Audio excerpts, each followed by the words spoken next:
In this episode of Source Talks, I'll share with you 3 tips on how you can find and develop your own signature sound. Now, what is a signature sound? It's the sound that everybody recognizes you by. And finding and developing your own signature sound is something of a holy grail for singers and vocal artists.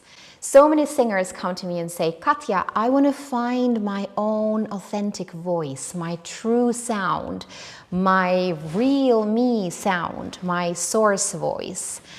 And the thing is, you don't actually need to find your own voice because you were born with it.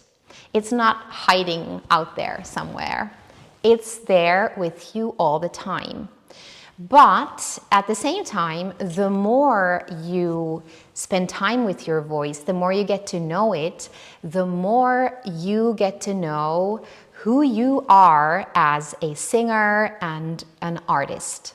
You get to know what your voice can do, what you like about it, and what makes you unique.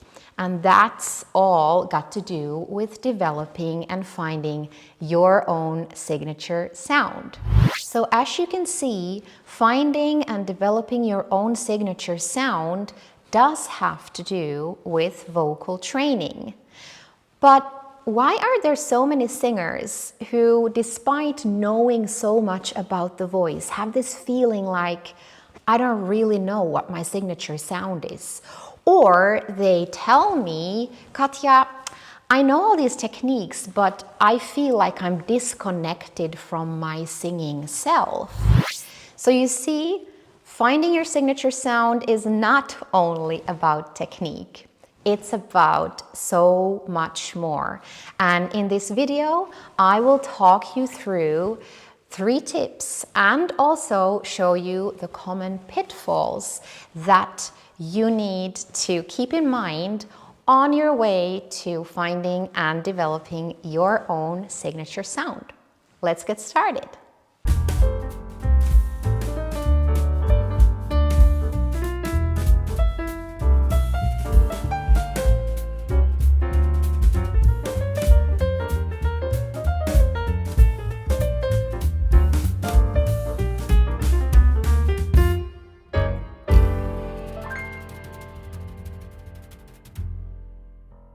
Tip number 1 to finding and developing your signature sound is to listen to yourself and to your voice. And I know that sounds like a total no-brainer, doesn't it?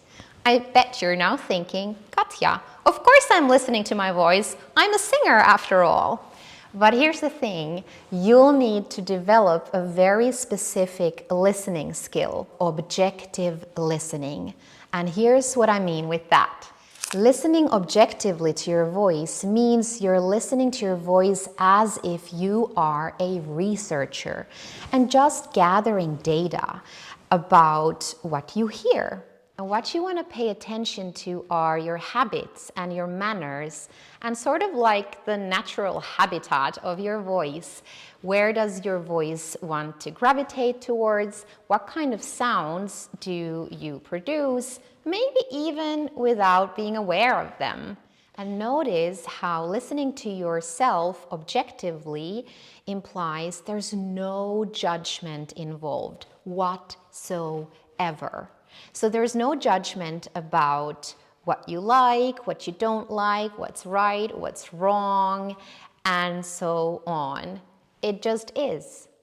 What you hear is just data, and it just is there. And I've noticed that developing objective listening skills that are completely free from judgment is really quite tricky for most singers that I know, even professionals.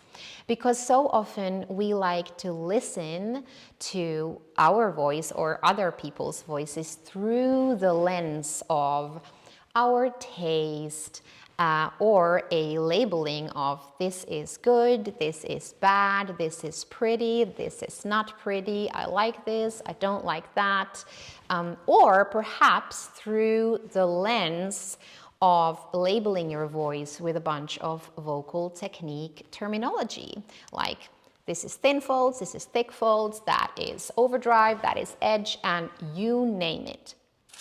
So what do you hear when you are listening to your voice? Maybe you hear quite a lot of brightness and twanginess in your sound, or maybe you hear a lot of breathiness. Hey!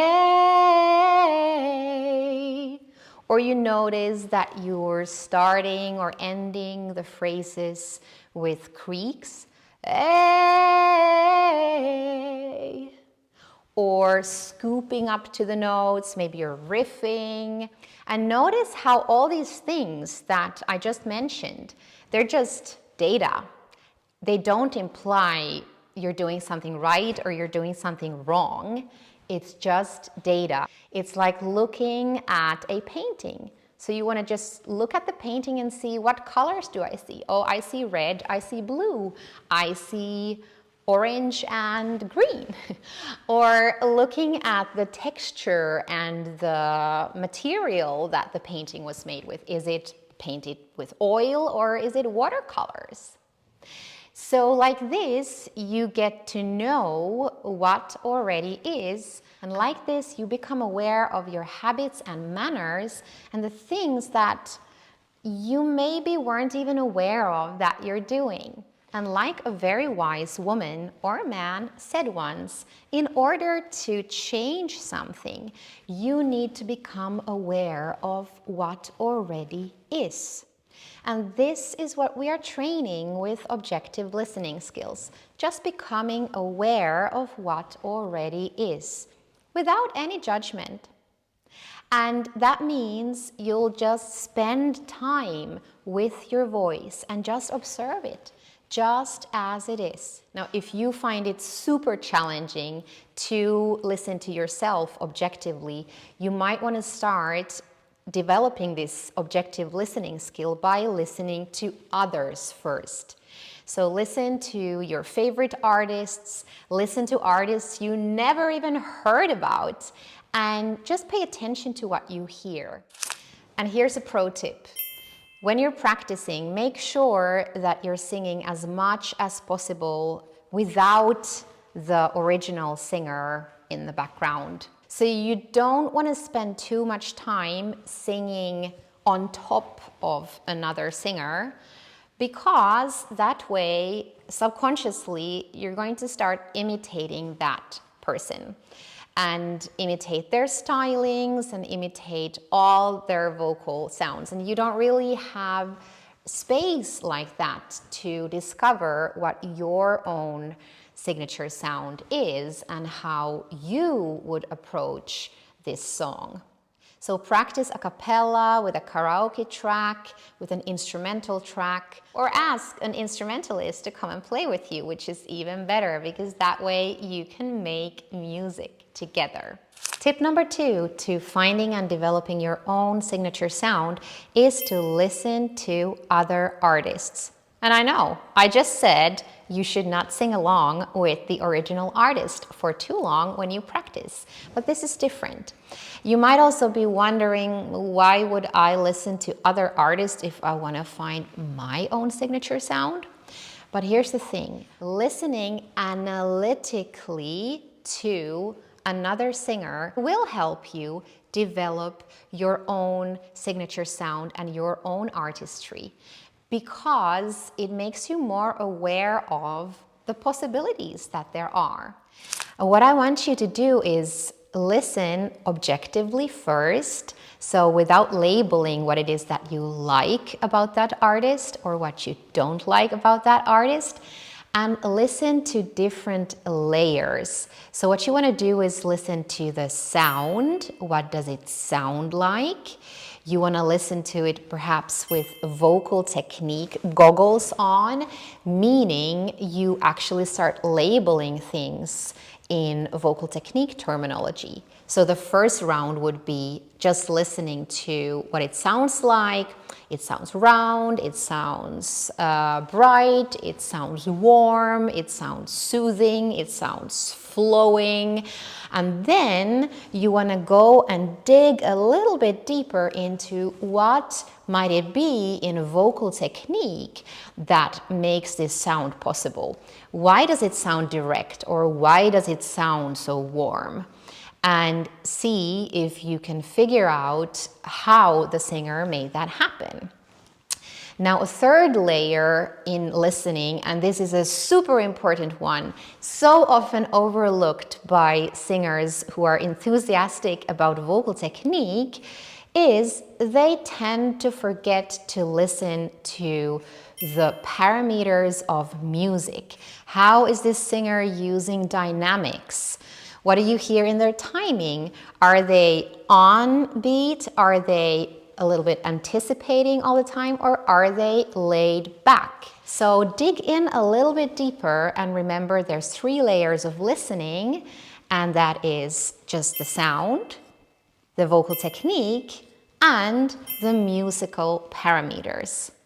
A common pitfall is we tend to listen to singers that we like. But I want you to start listening also to singers who sing music styles that are not that familiar to you. Singers that you perhaps otherwise would not listen to. Start digging a little bit deeper. Find out what the musical influences are to the singers and artists that you admire so much. Because that way you can learn how the singers you admire have developed their own sound and their own style, and that will give you clues on how you could develop yours. So developing your own style has not got to do with just listening to what's out there on the radio and what is trendy. And don't forget, as a singer, it's so important to listen to instrumentalists as well. You can learn so much about signature sound from listening to instrumentalists.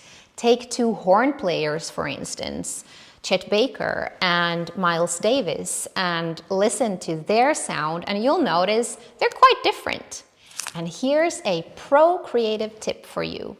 Have you ever tried imitating a specific instrumentalist in your own singing voice? So put on a record of Miles Davis and imitate his sound in your singing voice. And then see how you could emulate that sound when you are putting on lyrics. Now, working like this on your singing voice, so working through imitation of an instrumentalist, might bring out sounds, new possibilities in sounds, in your phrasing, in your diction, and so on. Things that you maybe would not even have considered if you would have only worked through the lens of vocal technique or through the lens of music theory. Tip number 3 to finding and developing your own signature sound is to be grateful for your voice and to notice all the things that come easily to your voice. Yes, I know we singers tend to be so obsessed by the things that we cannot yet do and the things that we would love to develop in our voice.